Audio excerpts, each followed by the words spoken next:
ఏంటంటే నేను చాలా సార్లు షార్ట్ ఫిల్మ్స్ అన్నీ అయిపోయేటప్పుడు నేను నేను చాలా సందర్భాల్లో చెప్పాను.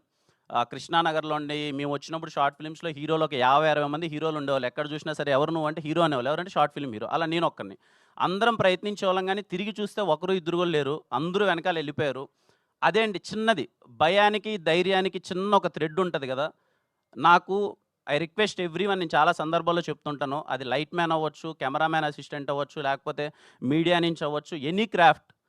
మీరు భయానికి, ధైర్యానికి చిన్న థ్రెడ్ ఉంటది గదండీ! ఎవరన్నా హీరో అవ్వాలనుకున్నా సరే, టాప్ డైరెక్టర్ అవ్వాలనుకున్నా సరే, ఆ భయాన్ని వదిలేసి ధైర్యానికి ఒక అడుగేయండి అందరూ అయిపోతారు. ఆ చిన్న హోప్ ఏదో నాకు వీలైనంత ఇవ్వాలేనండి. ఈరోజు సాయి హీరో అయ్యాడు. ఈరోజు నేనింకా నెక్స్ట్ సినిమా ఈ ఇయర్‌లో ఇంకో 2 సినిమాలవుతున్నాయి. ఆ సినిమా ద్వారా ఒక 20 మంది హీరోలు బయటకొస్తారు. బికాజ్ క్రికెట్ బ్యాక్‌డ్రాప్ గాబట్టి అందరూ ఇంపార్టెంట్ క్యారెక్టర్స్. వీలైనంత అందరిని కొత్తోళ్ళని ఆడిషన్ జేస్తున్నారు. అదేదో పెద్దగా ఏదో చేస్తున్నాం అన్న ఉద్దేశ్యం గాదండి. చిన్న హోప్ ఎవరు ఏదవ్వాలనుకున్న అవ్వచ్చు అన్న ఒక చిన్న హోప్. ఎందుకంటే చాలా సెట్స్‌లోకెళ్ళినప్పుడు చూస్తుంటాను. ఎక్కడో లైట్ బాయ్ అని ఉంటాడు.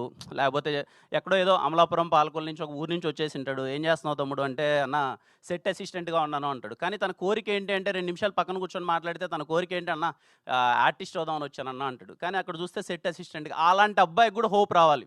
అరే! నేను హీరోని అవ్వచ్చు. ఈడ హీరోని అవ్వాలంటే పెద్ద ఏం లేదు. నాకు తెలిసి ఒకవేళ కేఏ ప్రొడక్షన్‌లో నేను ఎంతవరకు చేస్తానో, నాకున్న డబ్బుల్లో గాని, నేను ఎంత ఎదుగుతానో, నాకున్న డబ్బుల్లో మాత్రం నేను చేస్తే హీరోలు గాని, ఆర్టిస్టులు గాని అందరూ అంతే. ఇదిగో చాలా అంటే చాలా చిన్న స్థాయి నుంచి వచ్చినోళ్ళు ఉంటారు కదా! వాళ్ళకి వీలైనంత మందిని ఆర్టిస్టులు గాని, టెక్నీషియన్స్ గాని వాటెవర్ ఇట్ ఈస్ చేయడానికి ప్రయత్నిస్తాను. ఖచ్చితంగా దానికి మీ అందరి సపోర్ట్ ఉండాలి. Thank you.